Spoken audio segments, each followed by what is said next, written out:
Assalamualaikum warahmatullahi wabarakatuh. Asiknya belajar Jumpa kembali kimia. dengan saya Udin dalam channel Kim Ude. Asiknya belajar kimia. Oke, materi hari ini adalah materi minyak bumi. Ini adalah materi terakhir dari bab hidrokarbon. Yuk kita mulai. Apa sih minyak bumi itu? Oke, minyak bumi itu kalau kita tinjau dari segi kimia ya, itu nama lainnya adalah petroleum. Jadi minyak bumi itu nama lainnya adalah petroleum. Petroleum.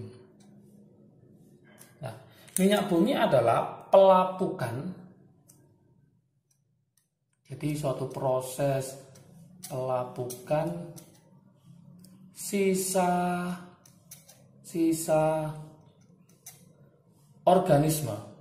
Jadi merupakan pelapukan sisa-sisa organisme dan juga merupakan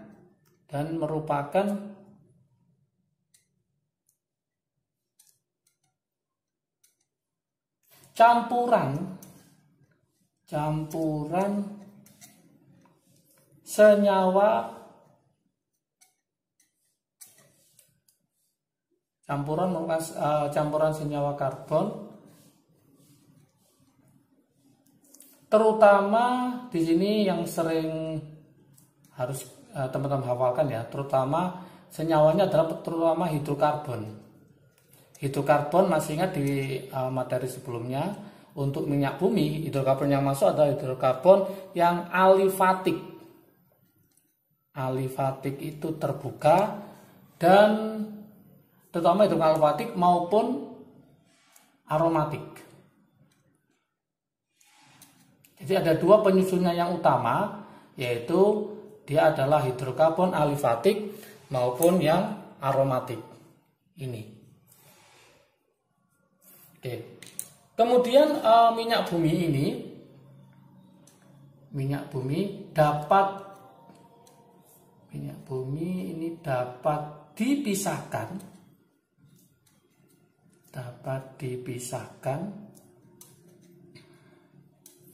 menjadi fraksi ya, menjadi fraksi minyak bumi, dan menjadi fraksi-fraksinya jelasnya ya, itu berdasarkan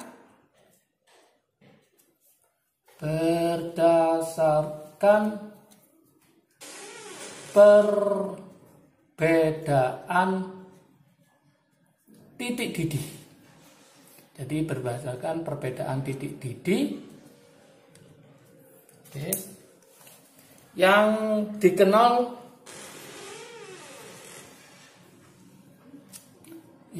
dikenal dengan nama yaitu destilasi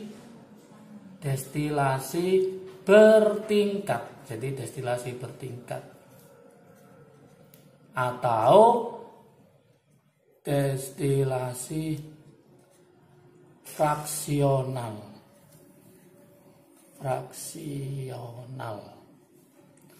Jadi nama lainnya adalah destilasi bertingkat atau destilasi fraksional. Oke.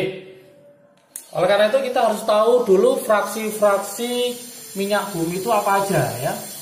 Jadi kita harus tahu fraksi minyak bumi.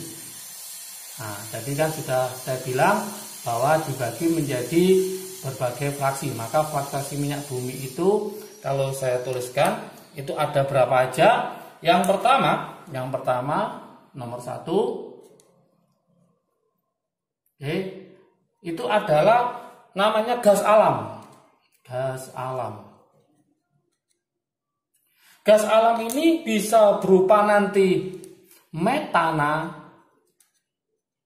dan etana, bisa ini. Yang kedua adalah propana dan butana.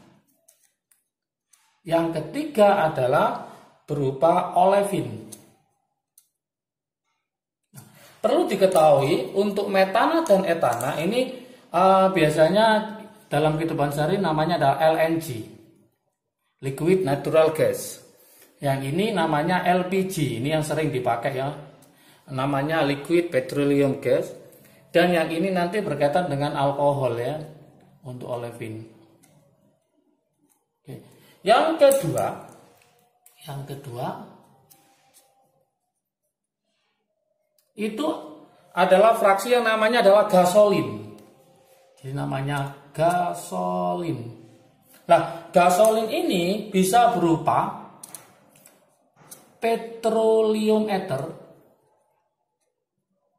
kemudian bisa berupa juga yaitu bensin. Nah, ini yang sering kita pakai ya. Ini sudah nggak asing lagi ya. Oke, yang ketiga yaitu adalah nafta. Petroleum ether ini biasanya digunakan oleh sebagai apa? Pelarut ya. Pelarut. Untuk bensin itu adalah bahan bakar motor. Bahan bakar motor. Untuk yang nafta sama ya, pelarut. Oke, sekarang yang nomor 3 dari fraksi-fraksi minyak bumi setelah gasolin itu adalah kerosin. Lah ini pasti banyak yang tahu kerosin ya. Kerosin itu kalau bahasa sehari-hari ya, itu adalah minyak tanah. Ini sudah langka ya. Zaman dulu itu pakai apa? Minyak tanah sebagai bahan bakarnya. Sehingga sama kegunaan kerosin ini sebagai bahan bakar. Sebagai bahan bakar. Oke, yang keempat itu adalah solar. Oke, yang keempat adalah solar. Oke, solar ini kegunaan jelasnya sebagai bahan bakar diesel. Bahan bakar diesel ya. Oke. Yang kelima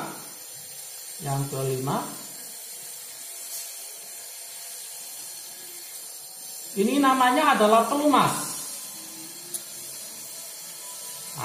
Dari kata aja udah kelihatan pelumas sebagai apa?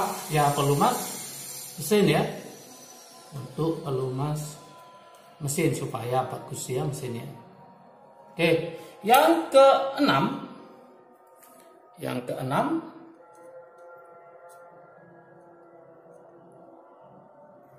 itu adalah parafin. Jadi teman-teman harus hafal fraksi-fraksinya. Parafin ini biasanya digunakan untuk lilin boleh, kemudian cat, aspal. Nah, ini parafin ya. Oke, untuk fraksi minyak bumi yang terakhir yaitu nomor 7. Oke, itu adalah kokas. Nah, kokas ini biasanya digunakan dalam bidang metalurgi ya. Metalurgi atau bisa digunakan untuk elektroda karbon boleh. Elektroda karbon. Oke. Inilah teman-teman fraksi-fraksi minyak bumi yang harus diingat ya. Nanti biasanya soal itu berdasarkan titik didihnya. Berarti semakin ke bawah titiknya nanti semakin tinggi. Biasanya kata-kata gitu. Oke, dari fraksi minyak bumi ini yang akan kita bahas, yang paling utama yang dibahas itu adalah namanya bensin ya. Kita akan membahas yaitu bensin. Ada apa dengan bensin ini? Kenapa kita bahas? Karena ini yang sering digunakan dalam kehidupan sehari-hari. Dalam bensin ini merupakan fraksi minyak bumi ya. Bensin termasuk fraksi minyak bumi yang di dalamnya dia mengandung senyawa, ada 2 ya. Senyawa bensin ini ada 2. Yaitu yang pertama adalah namanya adalah isooktana. Isooktana. Isooktana. Kemudian yang kedua adalah N-heptana. Jadi ada isooktana, ada N-heptana. Nama lain dari isooktana itu apa? Nah, ini harus ngerti juga 2,2,4 trimetil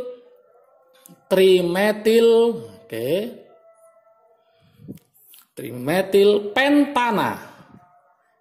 Gimana rumus kimianya atau strukturnya? Berarti pentana itu C-nya ada berapa? C-nya ada 5. 1, 2, 3, 4, 5. Nomor berapa? Nomor 2 cabangnya.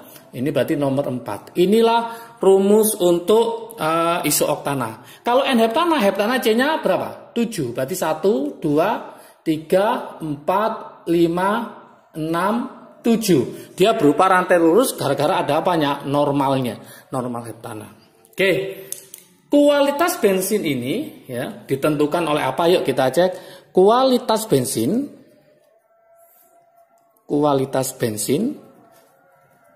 ternyata ditentukan oleh bilangan oktan. Ditentukan oleh bilangan oktan. Oktan ya. Jadi kualitasnya itu ditentukan oleh bilangan oktan ini. Artinya apa? Artinya bilangan oktan itu apa sih bilangan oktan? Bilangan yang menunjukkan,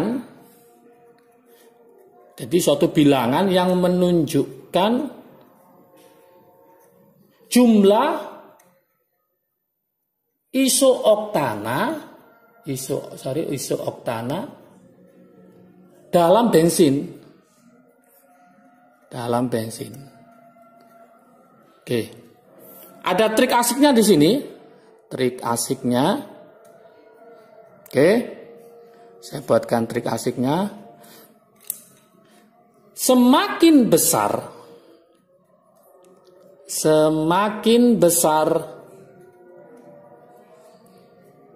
bilangan oktannya, semakin besar bilangan oktan, maka